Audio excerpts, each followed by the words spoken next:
Today we complete a journey we started in episode 2. Hull is the last destination on our list higher than tier 3, joining the heavyweights of York and Leeds. This will not be an easy cycle. There have been so many other towns on this road which have come before. Pocklington, Market Weighton, Beverley, Hessle, Willoughby, Barton upon Humber, all of them closer than where we venture today. In this episode, we will finally answer the question, what lies at the end of the road to Hull?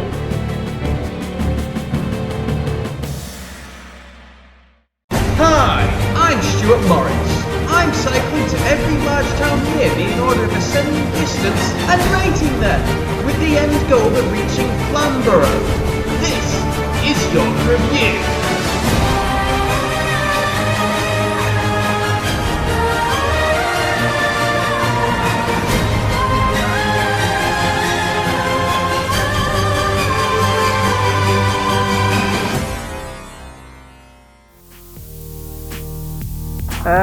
Before we do that, let's just come over here for a second. They're inflating a hot air balloon. Honey, I think I've crashed the balloon.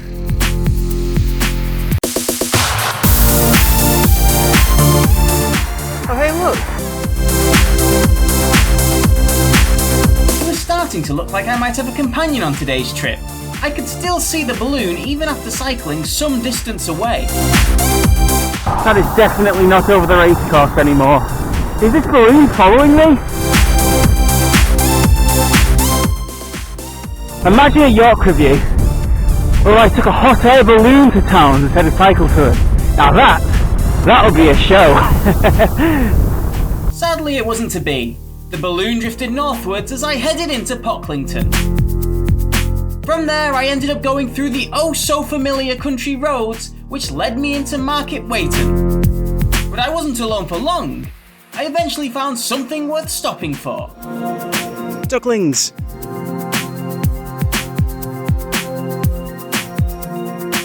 After I tore myself away from the ducklings, I raced into the tier 4 town of Beverley.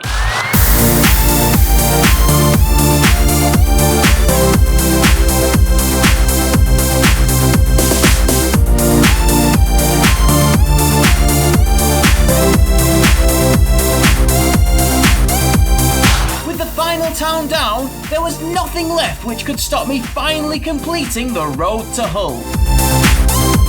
Of course, being a tier 2 city, that sign was nowhere near the city centre, and I still had a long way to go, including over an old bridge which took me over the River Hull.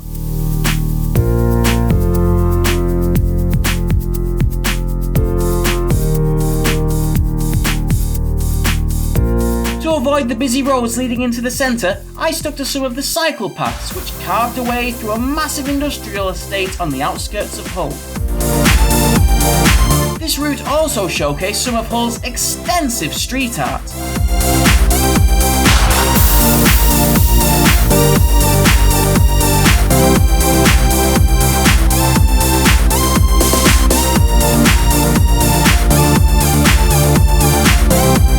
After navigating through many grand structures, I finally arrived at the Humber River.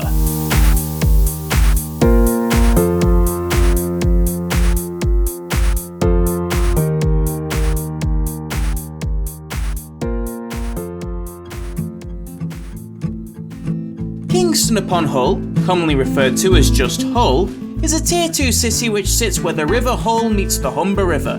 It's the 4th largest city in Yorkshire, coming up just behind Leeds, Bradford and Sheffield, although for the purposes of our series, Sheffield doesn't exist, as it's slightly further away from my house than my end goal of Flamborough.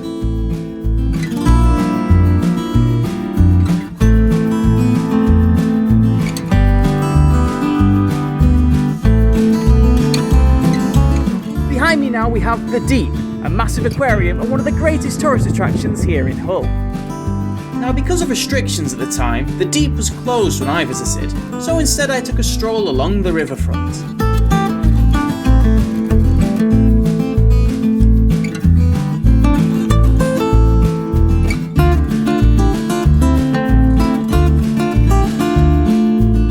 normal times, the area behind me would be home to Voyage statue.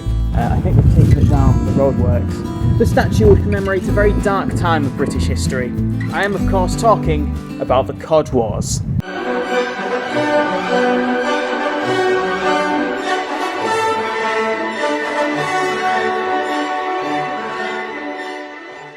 In total, there were 3 Cod Wars fought. Each time, these were caused by Iceland expanding their fishing territory into international waters and then kicking out the British boats that were fishing there. In response, the British Navy would come along and start to guide our boats into the newly found Icelandic waters, which would cause tension. Now, our Navy couldn't attack their Navy because we were technically allies, so all that happened instead, lots of boats rammed into each other, causing quite a lot of damage. In the end, Iceland unleashed the most devastating weapon they had at their disposal.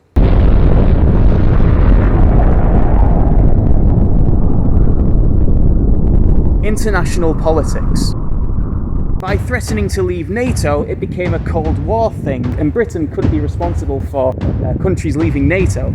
So to keep America on board, Britain always backed down. So it said that Iceland always won the Cod Wars. In their final expansion, Iceland claimed the 200 miles of waters around their coastline. In response to this, the United Nations then said, oh yeah, every country can have 200 miles around their coasts, which permanently ended the problem. And there hasn't been a single dispute over international fishing rights ever since.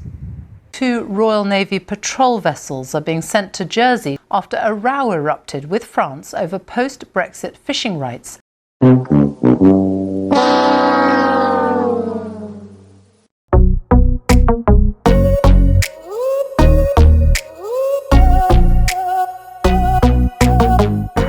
First things you'll see wandering around the streets of Hull is all the graffiti artwork. There are some talented artists around these parts. You can definitely see this graffiti art is getting better over time.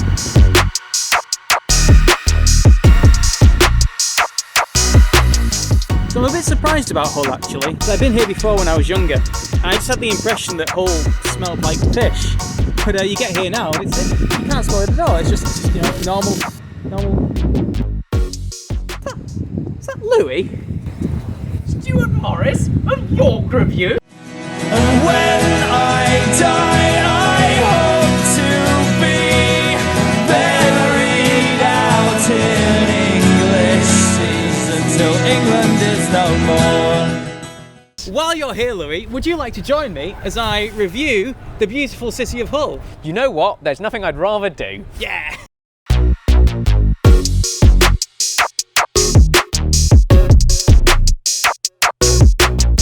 So Lou, you came here through the Humber Bridge, didn't you? I did, eventually. Yeah, you had some problems with that. Right on that corner. That's where Louis is at the moment. Trying to get over the bridge after it's been shut down to cyclists. So you'd have been through both Barton and Hessel today? Correct. 22 and 25. Do you have a favourite of the two?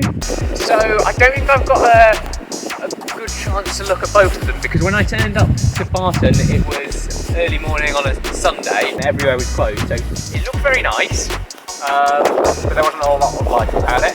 Hessel, I just zoomed through as fast as I could because of the aforementioned trouble getting over the bridge. But I did see a bit of that park, and I thought it was absolutely beautiful. Sounds great. So we're just going to head into the old town now to catch some interesting sights.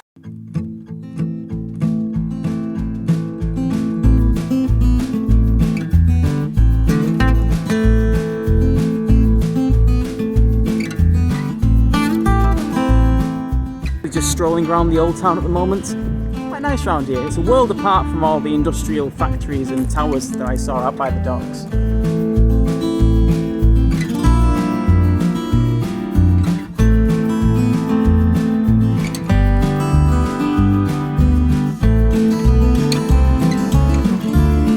Thing. From Old Town to New Town, and all sorts in this city.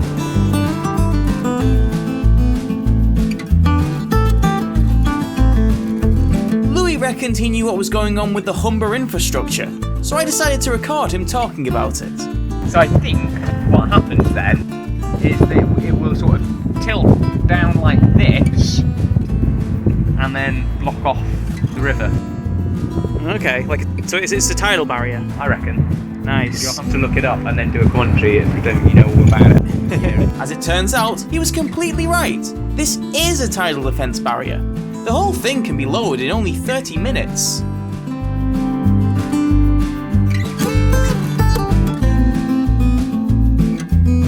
This is quite a nice area. It's lovely. So you got this little fountain here. Yeah. You know, honestly, I don't really care about the fountain. That's not why I brought you here. Why did you bring me here, Stu? Well, you see that over there? BBC headquarters. I'm gonna see if I can sell York Review.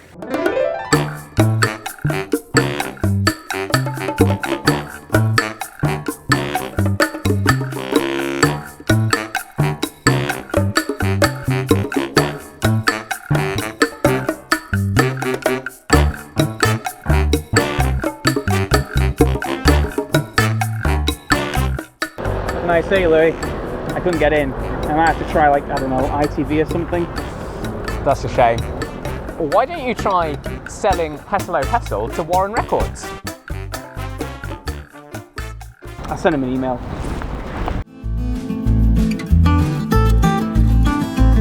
And so we've come to the end of another episode, Louis. So you've seen around Hull now, you've seen a few York Review episodes as well, so you know how this bit goes. What do you think of the place so far? So I think, for what I've seen of it, it's lovely. There's lots of restaurants and stuff about. People enjoying themselves outside in the sun, although it's not so sunny anymore.